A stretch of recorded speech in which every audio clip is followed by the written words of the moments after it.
So into our previous video already we have seen how we can use your Azure Active Directory to provide protections to your identity management and their resources. Now here in this video I am going to show you what are the kind of platform level security we do have by using your Azure. So your Azure provides a number of platform security that we are going to discuss over here. So why we are using platform security? The platform security is again used because your Azure provide and support to multiple public cloud, and this particular public cloud enables multiple operating system, multiple Linux containers, your integrated or Docker containers, as well as your JavaScript, Python, .NET, PHP, Java, Node.js, build and your iOS protections as well as your iOS support. So this kind of supports, if it's providing to multiple platform, obviously we will be requiring a security on it.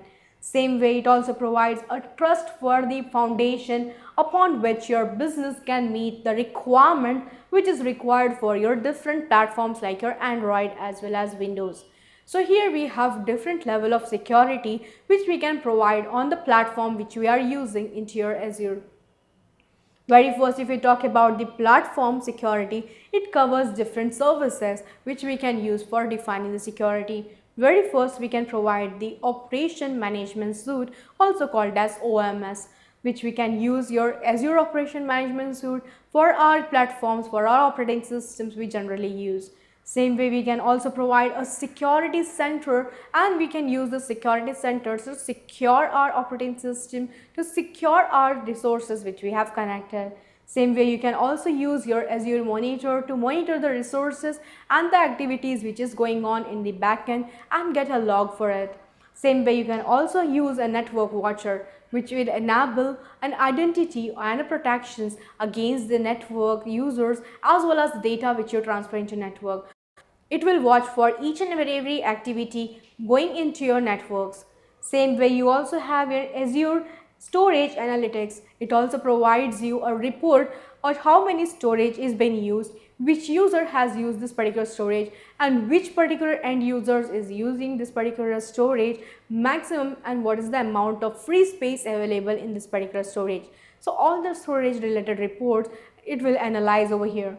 Same way you also have an Active Directory which we generally have seen how we can provide the protections to our resources and our users.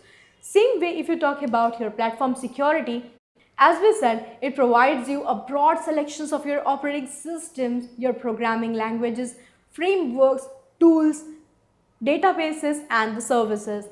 So when you build or migrate your ICA assets or your public cloud services from your private cloud, same way your private cloud to your public cloud, obviously you require security for the different operating systems and the different platforms you are using. Same way it also secure your IT infrastructure, your customer data as well as the applications. It also enables you to security of your services which you have enabled on your data. For example, you have a data and you have provided a password protections to it, or you have provided some policies to it so that how many numbers of users can be able to access this particular resource, who are restricted. Every rules and regulations which you have created by using your Azure will be again protected by using your platform security. So this is what exactly we have seen about your platform security. Into our next video, we are going to talk about your OMS security.